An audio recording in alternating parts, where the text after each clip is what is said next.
There's a kind of pain that cuts deeper than words. Not the kind that comes from strangers, but from the people you call family. My name is Susan, and for most of my life, I've been the forgotten child. The one they never talked about. The one who only existed when it was convenient. Growing up, my parents had a favorite, my older sister, Claire. She was the perfect daughter, top of her class, sociable, always dressed like she came out of a magazine. And me? I was too quiet, too emotional, and too different.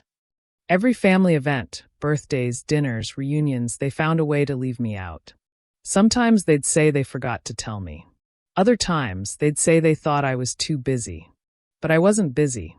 I was just unwanted. I remember one Christmas. I baked cookies and drove to their house to surprise them. I was so excited. When I got there, I saw cars parked outside, music playing, laughter echoing from inside. When I knocked, my mother opened the door and froze. "Oh, Susan, we thought you were spending Christmas with friends." Friends? What friends? They never even asked. That night, I sat in my car with tears streaming down my face, staring at the house where I was born but never truly belonged.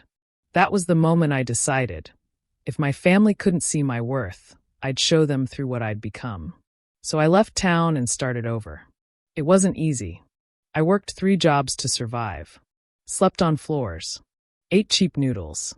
There were nights I cried myself to sleep, asking God why I wasn't enough for the people I loved. But deep down, I knew this pain would not be the end of me.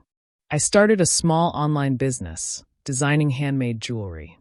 Slowly, orders started coming in. 1 client turned into 10. 10 turned into hundreds. Before I knew it, I had my own brand, a physical store, and eventually a company. Years went by. I became someone I never thought I could be. Independent, strong, successful. Then one day my phone rang. It was my mother. "Sweetheart," she said softly. "We're planning a big family reunion. Everyone's coming. Your father and I, we really want you to be there." I couldn't help but laugh. 10 years of silence, and suddenly I was worth inviting. I decided to go. Not out of anger, but out of peace, and maybe a little curiosity. When I arrived, their faces said it all. I wasn't the broken, forgotten daughter anymore. I was the woman they'd underestimated, the one who built her own empire from nothing. My sister tried to act normal, but her eyes couldn't hide her shock.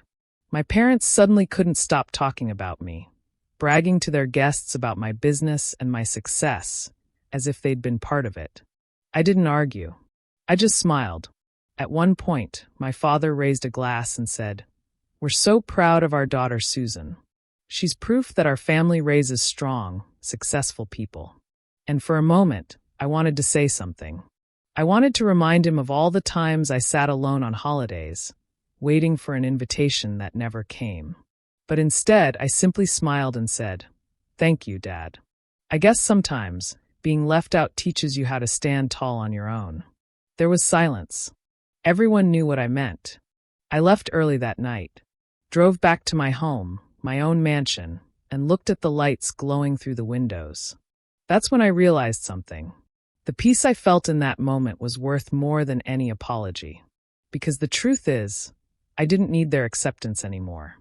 I became the kind of woman they couldn't ignore even if they tried. Moral of the story: never let rejection define your worth. Sometimes, being excluded is the push you need to become everything they said you couldn't be. Let success be your voice. Let peace be your revenge. And to anyone who's ever been left out or overlooked, remember this: your time will come, and when it does, those who ignored you will have no choice but to notice. If this story touched your heart, please like, share, and subscribe for more powerful, emotional stories.